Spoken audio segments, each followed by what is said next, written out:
சமீபத்தில் தான் ஒரு காணொளி யூடியூப்பில் பார்த்தேன். அதில் முதல்வர் அவர்கள் சொன்ன ஒரு வாசகம் தான் எனக்கு நினைவுக்கு வருது.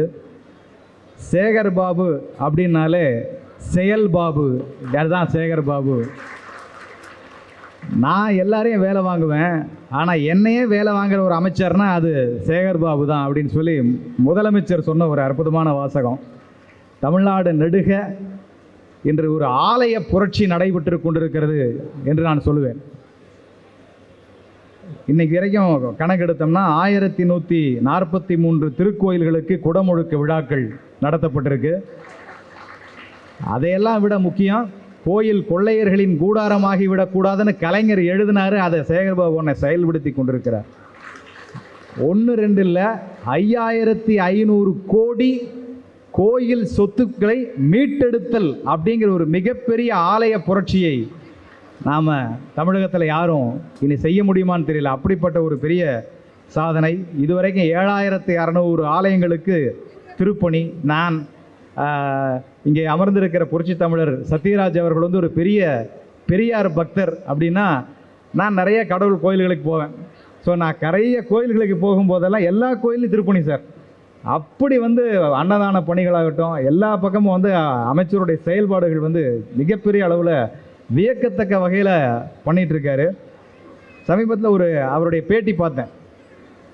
அதில் ஒரு பத்திரிகையாளர் வந்து அமைச்சர்கிட்ட ஒரு கேள்வி கேட்குறாங்க.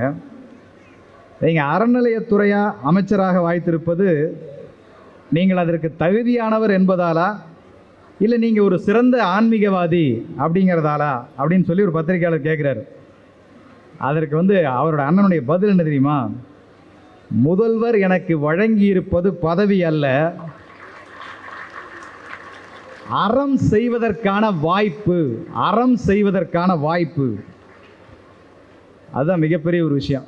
நான் வந்து இதையே தான் நம்முடைய முதல்வர் மேயராக ஒரு முறை பொறுப்பேற்ற போது கலைஞர் அவர்கள், அப்போது முதல்வராக இருந்தபோது கலைஞர் அவர்கள் மேயராக இருக்கிற இன்றைய முதல்வருக்கு அவர் எழுதி கொடுத்த வாசகம், மேயர் பதவி அல்ல பொறுப்பு என்று அவர் எழுதி கொடுத்த வாசகம். ஸோ அதை நினைவுபடுத்துகிற வகையில் அண்ணனுடைய செயல்பாடுகள், அவரை பற்றி ஒரு சின்ன ஒரு கவிதை ஓட்டத்தோடு தான் ஆரம்பிக்கணும். ஏன்னா நிறைய கவியரங்கங்களில் தான் பேசி பழக்கம். ஸோ முதல் முறையாக ஒரு பேச்சரங்கத்தில் வந்து ஒரு வாழ்த்தரங்கமாக இது மாறி இருக்கு. கைகளிலே கோப்புகளை சுமந்து கொண்டு, கால்களிலே சக்கரத்தை கட்டிக்கொண்டு, நெஞ்சிலே ஹரிஹர சுதனை பூஜித்து கொண்டு, இதயத்தில் கலைஞரின் மகனை ஏந்தி கொண்டு, விமானமாய் பயணம் செய்து, கோயில் கோபுர விமானங்களை எல்லாம் பராமத்து செய்து, இடது கண்ணில் அமைச்சர் பதவியையும் வலது கண்ணில் மாவட்ட செயலாளர் பதவியையும் இரண்டையும் பொறுப்பாக நெருப்பாக நின்று நிரூபிக்கும் அண்ணன். சென்னை கிழக்கு மாவட்டத்தின் காவல் கோட்டம், தலைவர் வீட்டின் துளசி தோட்டம், கழகத்தின் AK-47 PK சேகர் பாபு. பெரியாருடைய பாதையிலே நான் வரும்போது கூட வழக்கறிஞர் அருள்மொழி வராங்க அப்படின்னோடனே அவங்களுடைய பேச்சை உண்மையிலே யூடியூப்பில் கேட்டே தான் வந்தேன். அதில் குறிப்பாக சொர்க்கத்தில் ரஞ்சிதமே பாட்டுன்னு சொல்லி ஒரு பேசியிருக்கிறீங்க. பிரமாதமான பேச்சாக இருந்தது, ரொம்ப அருமையாக. ரீசெண்டாக யூடியூப்பில் பெரிய ஹிட் ஆச்சு அந்த ஸ்பீச்சு. அதை தான் அப்படி கேட்டுக்கிட்டே வந்துட்டு இருந்தேன். ரொம்ப அருமையாக இருந்தது. ஸோ எந்த இடத்திலும் எத்தனை காலமானாலும் இந்த பெரியாருடைய இயக்கத்தினுடைய கொள்கையை திடமாக ஒவ்வொரு மேடையிலும் முன்வைக்கின்ற ஒரு சகோதரி இந்த மேடையை அலங்கரித்திருப்பதும் ஒரு பெரிய பெருமைக்குரிய விஷயம். அதே போல் எங்களுடைய கலைத்துறையை சார்ந்த நீங்கள் எல்லாம் ஆவலோடு எதிர்பார்த்து கொண்டிருக்கிற ஒரு அற்புதமான தமிழர், அதுவும் புரட்சி தமிழன் சத்யராஜ் அப்படின்னா அவருக்கு நிகர் அவர் தான். மேடையிலே உயரமான மனிதர் மாத்திரமல்ல, எப்போதுமே குணத்திலும் உயரமான மனிதர். இந்த தமிழ் சினிமாவில் மிகச்சிறந்த குணச்சித்திர நடிகராக எப்போதுமே அவர் இப்போ வந்து தமிழ் கடந்த பேன் இண்டியா ஆர்டிஸ்ட் அப்படின்னு சத்யராஜ் சாரை நாங்கள் பெருமையோடு குறிப்பிடுவோம். எல்லா மாநிலங்களிலும் ஒரு தமிழ் நடிகனுடைய ஆளுமை இருக்கிறது என்றால் அது நம்முடைய சத்யராஜ் சாருக்கு தான் சேரும் அந்த பெருமை. அதாவது மக்கள் திலகத்தோடு மிக நெருங்கியோ அல்லது மக்கள் திலகத்தை மிக அதிகமாக ரசித்தோ இருந்த 3 பேர் கலைஞருக்கு மிக அருகாமையில் இருந்தாங்க. அது ஒரு பெரிய ஆச்சரியமான காம்போ. ஸோ அப்படி பார்த்தீங்கன்னா யாருன்னா, எனக்கு தெரிஞ்சவரை என்னுடைய குருநாதரான காவிய கவிஞர் வாலி ஐயா அவர்கள், அதற்கு அடுத்தது புரட்சி தமிழர் சத்யராஜ் சார், அதே போல் என்னுடைய ஆசான் டைரக்டர் கே பாக்கியராஜ் அவர்கள். இந்த 3 பேருமே மக்கள் திலகத்தோடு மிக நெருங்கி இருந்தவர்கள். ஆனால் கலைஞரின் இதயத்தின் பக்கத்தில் அமர்ந்திருந்தவர்கள். அப்படி ஒரு அற்புதமான. நான் ஒரு முறை கலைஞரை அவர் சந்திக்க போகும்போது அவருடைய வீட்டில் நிறைய பேர் பார்த்துருப்பாங்கன்னு நினைக்கிறேன். கோபாலபுரம் வீட்டில் மேலே போனீங்கன்னா அந்த வலது பக்கத்தில் ஒரு முதலோ அல்லது இரண்டாவதோ சரி ஞாபகம் இல்லை, அந்த இடத்துல ஒரு கருப்பு நிறைய புகைப்படங்கள் இருக்கும். மேலே அவர் உட்கார்ந்துருக்கிற அந்த அறையில் அதில் முதலாவதோ இல்லை இரண்டாவதோ இருக்கிற ஒரு புகைப்படத்தில் பார்த்தீங்கன்னா இளம் வயதில் மக்கள் திலகம் அவர்களும் கலைஞர் அவர்களும் ஒன்றாக சிரித்தபடி எடுத்துக்கொண்ட புகைப்படம் இன்றும் நீங்கள் பார்க்கலாம். நான் அப்போ கேட்டேன், ஆனால் அரசியலில் 2 பேரும் 2 வெவ்வேறு துருவங்களில் இருந்தால் கூட, எதிரெதிராக இருந்தால் கூட, பல ஒரு யுகமாக எதிராக இருந்தால் கூட, அந்த புகைப்படத்தை பற்றி கேட்டேன். எப்படிங்கய்யா நீங்கள் இந்த காலகட்டத்தில் கூட இந்த புகைப்படத்தை இங்கே வச்சுருக்கீங்களே அப்படின்னு சொல்லி. அதற்கு அவருடைய பதில் ஒரு சின்ன சிரிப்பாக இருந்தது. அந்த சிரிப்பில் நான் புரிந்து கொண்டது நட்பு தெரித்தது. அந்த நட்பிற்கு கொடுத்த மரியாதை அந்த புகைப்படமாக நான் அதை பார்த்தேன். அதே மாதிரி சத்யராஜ் சாருக்கும் எனக்கு என்ன ஒரு பெரிய அற்புதமான ஒரு தொடர்பு என்னென்னா, நாங்கள் 2 பேரும் ஒரே ஸ்கூலில் தான் படித்தோம், ஒன்றா படிக்கல. அவர் எனக்கு ரொம்ப சீனியர். அவர் கோயம்புத்தூரில் சபர்பன் மேல்நிலைப்பள்ளி அப்படிங்கிற பள்ளியில் தான் சத்யராஜ் சார் படித்தார். அந்த பள்ளியில் தான் நானும் அதுக்கப்புறமா படித்தேன். அப்போ நான் படிச்சுட்டு இருக்கும்போது சத்யராஜ் சார் அந்த எதிரில் தான் அவரோட வீடு ராம்நகரில். ஸோ அவர் வந்திருக்கார் அப்படின்னு தெரிஞ்சாலே ஸ்கூலில் இருக்கிற மொத்த பசங்களும் அலைமோதி அவரை போய் பார்க்குறதுக்கு போவோம். ஸோ அப்படி சத்யராஜ் சார் அங்கே போய் நான் முதல் முறை அப்போ தான் அவரை பார்த்த ஞாபகம் இருக்குது. அவர் பசங்கள்லாம் பிச்சிடுவாங்கன்னு சொல்லி அவர் கிரில் கேட்டுக்குள்ளே நிற்க வச்சு தான் கையெழுத்து போட்டு ஆட்டோகிராஃப் கொடுப்பார். நான் அப்போ அவர்கிட்ட போய் ஆட்டோகிராஃப் வாங்கியிருக்கிறேன். அப்போ தான் முதல் முறையாக அவரை நான் பக்கத்தில் பார்க்குறேன். நான்லாம் இப்போ அவர் கிட்டத்தட்ட ஒரு முட்டிக்கால் உயரம் தான் இருந்திருப்பேன். அப்போ அவர் பெரிய மனிதராக நிற்கிறாரு. நான் அவரை பார்த்துட்ருக்கேன். கையெழுத்து போட்டு கொடுக்குறாரு. கை பூரா முடி. நான் அந்த முடியெல்லாம் பிடிச்சி இழுத்து பார்த்துருக்கேன். அவ்வளோ இம்சை பண்ணியிருக்கோம் அவரை அப்போ ரசிகர்களாக. ஸோ அவரோடு இன்றைக்கு ஒரு மேடையை பகிர்ந்து கொள்கிற ஒரு தருணம். எனக்கு அவர் மேலே பெரிய மரியாதை எப்போதுமே உண்டு. எந்த ஒரு திரையுலகத்தில் எத்தனை காலமானாலும் தான் ஒரு பெரியாரின் தொண்டன் என்பதை எந்த இடத்திலும் அந்த சட்டையை அவர் கழட்டி வைத்ததே கிடையாது. அது எவ்வளவு பெரிய யாரோடு அந்த மேடை பகிர்ந்து கொண்டாலும் சரி, இதயத்தில் கருப்பு சட்டையை அணிந்து கொண்டே இருக்கிற ஒரு உண்மையான பெரியாரின் தொண்டர் புரட்சி தமிழர் சத்யராஜ் அவர்கள். அவர் கூட நான் கிட்டத்தட்ட சுந்தர் சி சாருடைய படம் டைரக்ஷனில் உன்னை தேடி படத்தில் பாடல் எழுத ஆரம்பித்து நிறைய படங்கள் அவருக்கு பாடல் எழுதியிருக்கேன். இப்போ சமீபத்தில் ஆர்ஜே பாலாஜியுடைய அந்த வீட்டில் விசேஷங்க படம், அது வரைக்கும் அவர் நடித்த பல படங்களுக்கு நான் பாடல் எழுதக்கூடிய வாய்ப்பு எனக்கு அற்புதமாக கிடச்சிருக்கு. அதே போல் நான் அவரை பார்த்து வியக்கிற விஷயம் என்னென்னா, பல நடிகர்களுக்கு காலம் செல்ல செல்ல வயதாகி கொண்டே போகும். அந்த வயது அவர் நடிக்கிறதுலையும் தெரியும், அவங்க நடை உடை பாவனையிலையும் தெரியும். ஆனால் ஒரு சிலர் மாத்திரம் அதில் விதிவிலக்கு. அப்படி விதிவிலக்கு எப்போதும் இனிமையும் எப்போதும் இளமையும் இருக்கக்கூடிய ஒரே நடிகர், ஒரே கலைஞர் அப்படின்னா அது. அப்போ நான் அதுக்கு என்ன காரணம் அப்படின்னு யோசிச்சு பார்த்தேன். நிறைய உடற்பயிற்சி பண்ணுவார் நான் கேள்விப்பட்டிருக்கிறேன். அதுவா அல்லது இந்த சமீபத்தில் மெடிடேஷன் தியான முறைங்கிறது நிறையா வருது, அதனால அவர் எப்போவுமே அப்படி இருக்கிறாரா, இல்லை உணவு வகையா? சமீபமாக அவருடைய ஃபுட் இன்டர்வியூ பார்க்கும்போது ரொம்ப பிரமாதமாக ஒரு உணவு பற்றி ஒரு விஷயம் அவர் பேசியிருந்தார். என்ன சொன்னார்னா, எப்படி சார் அந்த காம்பேர் கேட்குறாரு, இவ்வளவு ஹெல்த்தியாக எப்படி இருக்கிறீங்க அப்படின்னா, ஏதாவது டயட் கண்ட்ரோல் அப்படியா அப்படின்னு கேட்குறாங்க. அதுக்கு ஒரு பதில் சொல்கிறாரு, நான் எல்லாத்தையுமே சாப்பிடுவேங்க, ஆனால் அளவோடு சாப்பிடுவேங்க அப்படின்னாரு. ஸோ அதுதான் அந்த டயட், அந்த ஃபார்முலா. அதையெல்லாம் தாண்டி அவருடைய இளமைக்கும் இனிமைக்கும் என்ன காரணம், நான் கண்டுபிடித்த உண்மை காரணம் என்னன்னா, நிறைய புத்தகங்களை வாசிப்பது, சக மனிதர்களை நேசிப்பது, இந்த 2 தான் அவருடைய அந்த இனிமைக்கும் இளமைக்குமான அந்த காரணமாக நான் நினைக்கிறேன். ஸோ அப்படிப்பட்ட ஒரு அற்புதமான மனிதரோடு இந்த மேடையை பகிர்ந்து கொண்டதில் எனக்கு மிகப்பெரிய மகிழ்ச்சி. ஸோ இன்றைய தினம் மார்ச் 1, ஜூன் 3 இந்த 2 என்றாலே அமைச்சர் அவர்களுக்கு ஒரு கோலாகல கொண்டாட்ட பண்டிகை திருவிழா தான். ஸோ அதை தொடர்ந்து கொண்டாடி கொண்டே வருடம் நெடுக்க இது இப்படியே போய் ஜூன் வரைக்கும் போகும். அப்புறம் ஜூனில் அடுத்த நிகழ்ச்சி ஆரம்பித்தா அது ஒரு 100 நிகழ்ச்சி, அது அப்படியே அடுத்த கட்டத்து வரைக்கும் போகும். ஸோ கிட்டத்தட்ட ஒரு 365 நாளில் 300 நிகழ்ச்சி இப்படியே நடந்து கொண்டே இருக்கக்கூடிய ஒரு அற்புதம். அதில் இன்றைக்கு குறிப்பாக முதல்வராக இன்றைக்கி ஒரு தமிழ் இனத்தினுடைய ஒரு சிம்ம சொப்பனமாக இன்றும் சமீபமாக யூடியூப்பில் வந்து ராகுல் காந்தி அவர்கள் ஒரு பேச்சு ஒன்று பேசியிருக்காரு. எதிரில் பிரதமர் இருக்கிறார். அவரை பார்த்து ராகுல் காந்தி அவர்கள் உரத்த குரலில் ஒரு சிங்கத்தை போல கர்ஜித்தார். கண்டிப்பாக நீங்கள்லாம் பார்த்துருக்க வாய்ப்பு இருக்குது. நான் ரீல்ஸில் பார்த்தேன். அவர் சொல்கிறார், ஆங்கிலத்தில் அவர் சொல்கிறாரு, பிரதம மந்திரி பார்த்து, உங்களுடைய வாழ்நாளில் நீங்கள் எத்தனை காலம் வாழ்ந்தாலும் சரி, உங்களுடைய வாழ்நாளில் தமிழ்நாட்டில் ஒரு இடத்தை கூட உங்களால் ஆள முடியாது அப்படின்னு ராகுல் காந்தி அவ்வளவு பெருமிதமாக கம்பீரமாக நம்பிக்கையோட தமிழ்நாட்டை பற்றி பாராளுமன்றத்தில் அந்த முழங்கிய பேச்சு என்னை சிலிர்க்க வைத்த பேச்சாக இருந்தது.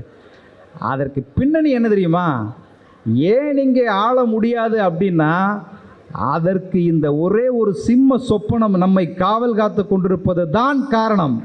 திராவிட மாதிரி அரசு என்ற ஒரு அரசை நிறுவிய இந்த ஒரு தங்கத் தலைவர் இந்த தமிழ்நாட்டை ஆண்டு கொண்டிருப்பது தான். அவர்களால் இங்கே ஒரு என்ட்ரி கூட கொடுக்க முடியாமல் எல்லா என்ட்ரியும் நோ என்ட்ரியாகவே திரும்பி திரும்பி போயிட்டுருப்பதற்கு அந்த ஒரு மாமனிதர் தான் காரணம். அவருடைய அந்த அற்புதமான ஒரு பிறந்த தினம்.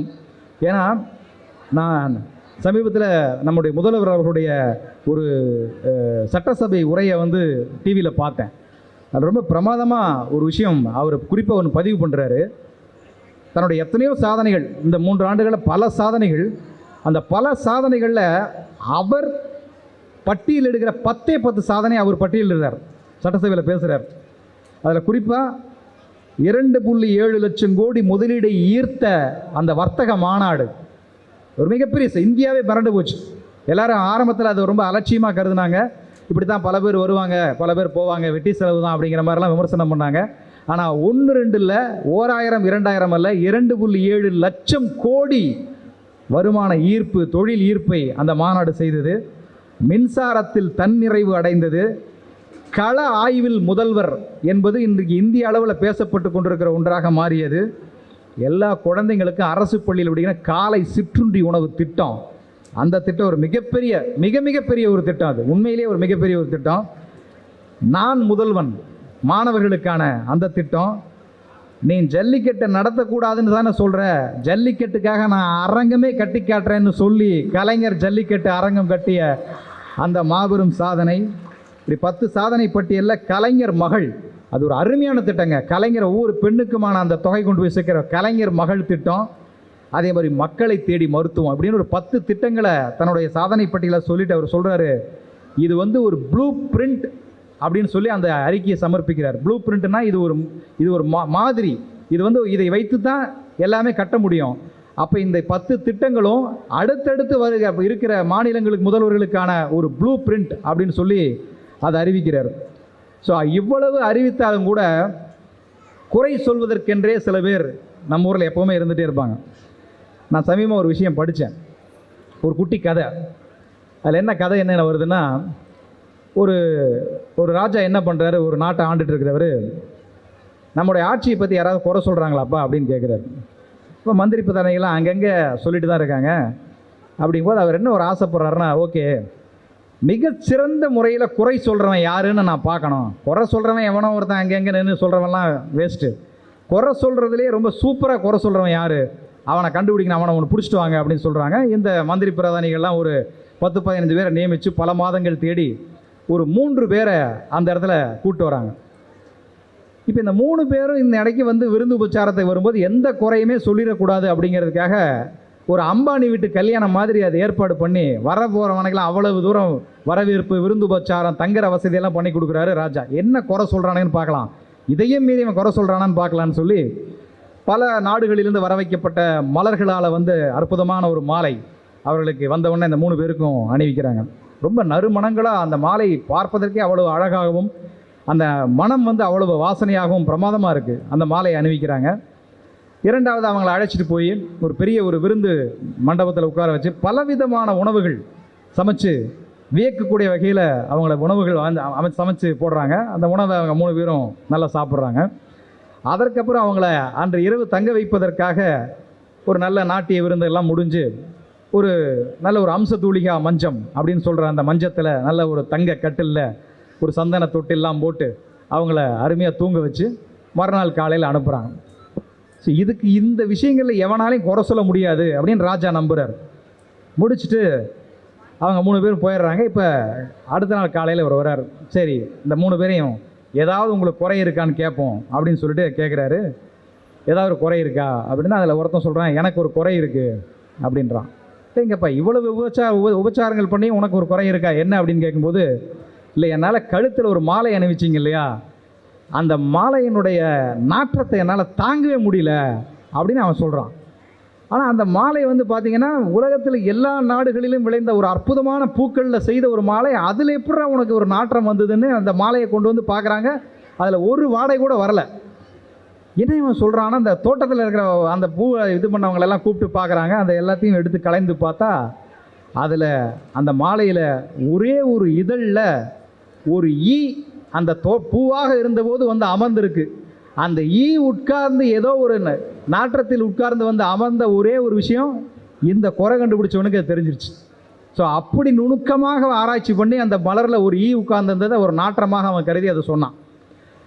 உடனே அவர் ஆச்சரியப்பட்டு போனார். ஏன் இப்போ குறை சொல்கிறதுலையே இவனை மாதிரி யாரும் குறை சொல்ல முடியாது போல் இருக்கு. இவ்வளவு செஞ்சும் பூவாக இருந்தபோது ஒரு ஈ உட்கார்ந்ததை இவன் வந்து இவ்வளவு குறையாக சொல்கிறானே, அதை நாற்றம் அடிக்குதுங்கிறானே, இவன் தான் பெரிய சிறந்த குறை சொல்பவனிலேயே ஒரு சிறந்த குறை சொல்லும் விருது இவனுக்கு தான் கொடுக்கணும் அப்படிங்கிற மாதிரி அவர் நினைக்கிறாரு. இப்போ இதுக்கு மேலே யாரும் சொல்லணும், அடுத்தவன் விருந்து உபச்சாரம். கண்டிப்பாக விருந்து உபச்சாரத்தில் எவனும் குறை சொல்ல முடியாததுன்னு நினைக்கும் போது அவன் சொல்கிறான், இல்லை, ரெண்டாவது ஒரு சொல்கிறான், எனக்கு ஒரு குறை இருக்குங்க. என்ன, இல்லை, நீங்கள் போட்ட விருந்தில் அதை சாப்பிட்டு முடிச்சு என்னால் ஜீரணமே ஆகலைங்க, அவ்வளவு தூரம் எனக்கு கஷ்டமாகி போச்சுண்ணா. இது அம்பானி வீட்டு விருந்து விட பிரமாதமான விருந்து வச்சுருக்கேன்டா, உனக்கு இதில் எப்படா குறை வந்தது அப்படின்னு கேட்கும்போது, இல்லை, குறிப்பாக வந்து அந்த அரிசி சாப்பிட்டோம் பாருங்க, ஒமட்டிட்டு வந்துருச்சுன்னா எல்லாரும் ராஜ உபச்சார விருந்தை பார்த்து மிரண்டு போயிருக்கான். இவன் என்னடா இப்படி சொல்கிறானே அப்படின்னு அந்த அரிசி கொண்டு வந்தது யாரா எல்லாத்தையும் விசாரித்து அவனை கூப்பிட்டு வந்தா. அப்புறம் அந்த விவசாயி வந்து ஒரு சொன்னான், இல்லைங்கய்யா, இந்த நெல் விதைக்கும் போது இதில் பக்கத்தில் ஒரு சுடுகாடு இருந்தது, அதில் எருவு அங்கிருந்து தான் கொண்டு வந்து இந்த வயலில் விதைச்சோம் அப்படின்னா. ஆமாம்மா, எனக்கு இந்த சாப்பாடு சாப்பிடும்போது ஒரே எலும்பு வாடையாக வந்தது அப்படின்னா. ஏண்டா, நெல் விதைக்கும் போது பக்கத்தில் இருக்கிற ஒரு சாம்பலை கொண்டு வந்து தெளித்து அது விளைஞ்சி அது அப்புறம் நெல்லை அரித்து அதை வேக வச்சு அதுக்கப்புறம் அரிசியாக்கி சோறாக்கி கொண்டு வந்து கொடுத்தது, இவ்வளவுக்கு அப்புறமும் உனக்கு அதில் வந்து ஒரு அசூசை ஏற்படுதுன்னா குறை கண்டுபிடிக்கிறதுல நீ தாண்டா விரிய கில்லாடி அப்படின்னு சொல்ல மூணாவதாக ஒருத்தன் வந்தான். இப்போ உனக்கு எதாவது குறை இருக்கா? இல்லை, எனக்கு மாலையெல்லாம் ஓகே, சாப்பாடெல்லாம் ஓகே, ஆனால் என்னுடைய குறை என்ன அப்படின்னு பார்த்தீங்கன்னா, இந்த தூக்கத்தில் ஒரு மஞ்சம் போட்டிங்களே, என்னால் படுத்து தூங்கவே முடியலைங்க, நான் வெளியே எழுந்திரிச்சு போயிட்டேன் அப்படின்னா. ராஜா செம்ம கடுப்பாயிட்டாரா, இதுக்கு மேலே ஒரு கட்டில் மெத்தையும் செய்யவே முடியாது, அவ்வளவு பிரமாதமாக செஞ்சு வச்சுருக்காரு. என்னடா எப்படி சொல்கிறானே, ஒரே முதுகில் எதுவும் கடப்பாறையால் குத்துன மாதிரி வலிங்க அப்படின்னா. இப்போ என்னென்னு போய் அந்த மெத்தை கித்தை எல்லாம் எடுத்து தேடுறாங்க, அதிர்ச்சி ஆகிறாங்க. காரணம், ஒவ்வொரு ஏடாக பிரித்து கொண்டே வரும்போது பார்த்தா எதுவுமே இல்லை. ஆனால் அதில் ஒரே ஒரு அந்த மெத்தை விரிக்கும் போது ஒரு பணியாளனுடைய ஒரே ஒரு கூந்தல் முடி மட்டும் அதில் கிடக்கு. இந்த ஒரு அடியில் ஒரு முடி இருந்தது, அவனுக்கு கடப்பாறை மாதிரி உறுத்தியிருக்கான் அப்படின்னு அவன் சொல்லியிருக்கான். ஸோ இப்போ என்னடா 3 பேரும் இப்படி சொல்லியிருக்கான், இதில் யார் குறை சொல்வதில் இந்த 3 பேரில் யார் சிறந்த குறை சொல்கிறவன் அப்படின்னு பார்க்கும்போது இப்போ ராஜா வந்து ரொம்ப யோசிச்சு சொல்லியிருக்காரு. இந்த மலர் மாலையில் வந்து குறை சொன்னவனும் பெரிய ஆள் தான், இருந்தாலும் அவன் கிடையாது. விருந்து உபச்சாரத்தில் குறை சொன்னானே அவனும் கிடையாது. மூன்றாவதாக மஞ்சத்தில் ஒரு முடி இருந்ததுன்னு சொல்லி ஒரு குறை சொன்னான் பாருங்க, தூங்கவே முடியலன்னு, அவன் தான் குறை சொல்கிறதுலையே மிகச்சிறப்பாக குறை சொன்னவன் அவன் தான். ஏன்னா இந்த முதல்ல 2 பேரும் சுய நினைவோடு சொன்னவன், இவன் தூங்கி சுயநினைவே இல்லாத போனப்போ கூட ஒரு குறை சொன்னான் பாரு, அவன் தான் குறை சொல்கிறதுலையே சூப்பராக குறை சொன்னவன். அப்படி ஒருத்தர், அதனை யாருன்னு சொல்லலை, சுனை நினைவே இல்லாமல் குறை சொல்லி கொண்டிருப்பதையே ஒரு வேலையாக செய்து கொண்டிருப்பவர் கிரிவலம் போகிறவங்களுக்கு எல்லாம் தெரியும்.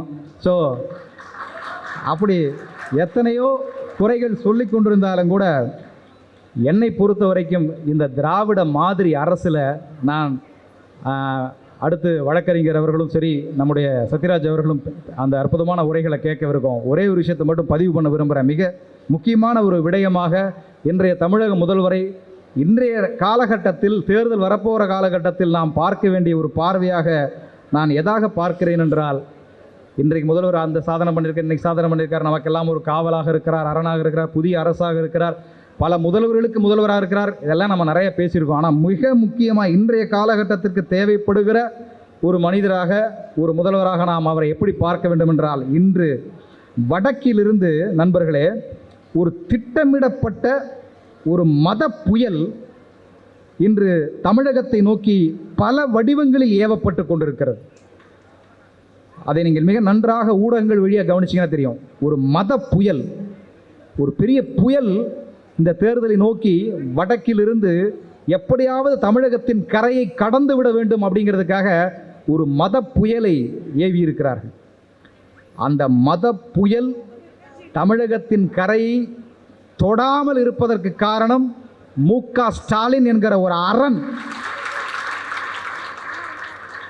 அந்த மத வெள்ளம் தமிழகத்தை நனைக்காமல், மூழ்கடிப்பாமல் இருப்பதற்கு காரணம் முத்துவேல் கருணாநிதி ஸ்டாலின் என்கிற அணை. அந்த அணை, அந்த அரண் இன்று வலிமையோடு இருக்கிற காரணத்தினால்தான் அந்த மத புயல் இன்னும் இங்கே வீச இயலாமல் தவிக்கிறது. இங்கே ஒரு இடத்தை கூட தொட முடியாமல் தவிக்கிறது. என்னுடைய குருநாதர் வாலி அவர்கள் ஒரு சிறப்பான ஒரு கவிதை எழுதியிருப்பார். நான் அதை சொல்லி நிறைவு செய்ய ஆசைப்பட்றேன். என்ன எழுதியிருப்பார்னா, ஒரு கோயில் இருந்துச்சு. அந்த கோயில் யானை, இந்த கோயிலுக்கு சொந்தமான ஒரு யானை. அந்த யானைக்கு ஒரு பெரிய பிரச்சனை என்னென்னா, அந்த யானைக்கு நாமம் போடுவாங்க இல்லையா, பெருமாள் கோயில் யானை. இதில் ஒரு சாரார் சொல்கிறான் இது வடகலை நாமம் தான் போடணும், இன்னொருத்தர் சாரார் சொல்கிறான் இதுக்கு தென்கலை தான் போடணும். இப்படின்னு ரெண்டு பேர் சாராரை அடிச்சுக்கிட்டு அந்த யானைக்கு தினசரி நாமம் போடுறது அழிக்கிறது, நாமம் போடுறது அழிக்கிறதாகவே அது போயிட்டுருக்கு. இது கவிதையாக எழுதுகிறார், பிரமாதமான கவிதை. அது சுருக்கத்தை மட்டும் நான் சொல்கிறேன். இப்படி போய்கிட்டே இருக்குது. இப்போ ஒரு கட்டத்தில் இதுக்கு பிரச்சனைக்கு தீர்வே இல்லாமல், பஞ்சாயத்தே முடியாமல் இது கோர்ட்டுக்கே போயிடுச்சு. இது உண்மையாக நடந்தது. இந்த யானைக்கு வடகலை போடுறதா தென்கலை போடுறதான்னு கோர்ட்டுக்கு போயிடுச்சு. ரெண்டு தரப்பையும் கடுமையாக வாதிடுறாங்க. ஒரு கட்டத்தில் அந்த யானைக்கு இதுதான் பண்ணணுங்கிற மாதிரி தீர்ப்பு வரப்போகுது. நீதிபதி அன்னைக்கு சொல்கிறாருன்னா, தீர்ப்பு வர்ற அன்னைக்கு அந்த யானை எப்படி இருக்குன்னு நான் பார்க்கணும், அதை கோர்ட்டுக்கு கொண்டு வந்துட்டார். இப்போ தீர்ப்பு வர்ற அன்னைக்கு யானையை கோர்ட்டுக்கு கொண்டு வரணும், வந்தால் தான் தீர்ப்பு. இப்போ காலையில் போய் கோயிலை திறந்து பார்க்குறாங்க, அந்த யானை ஓடி போச்சு. தீர்ப்பு வர்ற அன்னைக்கு யானை ஓடி போச்சு. என்ன சொல்கிறதுன்னு தெரியல. எல்லோரும் நீதிமன்றத்தில் போய் நிற்கிறாங்க. ஜட்ஜி கேட்குறாரு, எங்கப்பா யானை? யானை ஓடி போயிடுச்சுங்கய்யா தீர்ப்பு வர்ற அன்னைக்கு. ஏன் ஓடி போச்சுன்னு கேட்குறாரு. அதுக்கு அந்த பொறுப்பாளர்கள் சொல்கிறாங்க, மதம் பிடிச்சிருச்சு அதனால் ஓடி போச்சு அப்படிங்கிறாங்க. நீதிபதி சொல்கிறாரு, மதம் பிடிச்சு அது ஓடி போகலையா, மதம் பிடிக்காமல் அந்த யானை ஓடி போய்விட்டது. மதத்தின் சிந்தனை திணிப்பு பிடிக்காமல் அந்த யானை ஓடி போய்விட்டதுங்கிறாரு. அப்படி தான் அந்த கவிதையை நிறைவு செஞ்சிருப்பார். அப்படி மதத்தால் தமிழகத்தை வீழ்த்தி விடலாம், மதத்தால் தமிழகத்தை சாய்த்து விடலாம், மதத்தால் இந்த ஆட்சியை குலைத்து விடலாம் என்று திட்டமிடுபவர்களுடைய திட்டங்கள் எல்லாம் தவிடுபடியாக இந்த விழாக்கள் போன்ற விழாக்கள் இன்னும் தேர்தலை நோக்கி நெருங்க நெருங்க நெருப்பாக மாதிரி, உடன்பிறப்புகளின் பொறுப்பாக மாறி அந்த மதத்தினுடைய லட்சணை பதிய விடாமல் தமிழகத்தை மீட்க வேண்டியதுதான் இந்த பிறந்தநாள் விழாக்களுடைய பொறுப்பாக இருக்க முடியும் என்பதை நினைவுபடுத்தி, இந்த அற்புதமான வாய்ப்பிற்கு என்னுடைய மனப்பூர்வமான நன்றிகளை கூறி மீண்டும் நல்லதொரு பொழுதில் சந்திப்போம். மகிழ்ச்சி. நன்றி. வணக்கம்.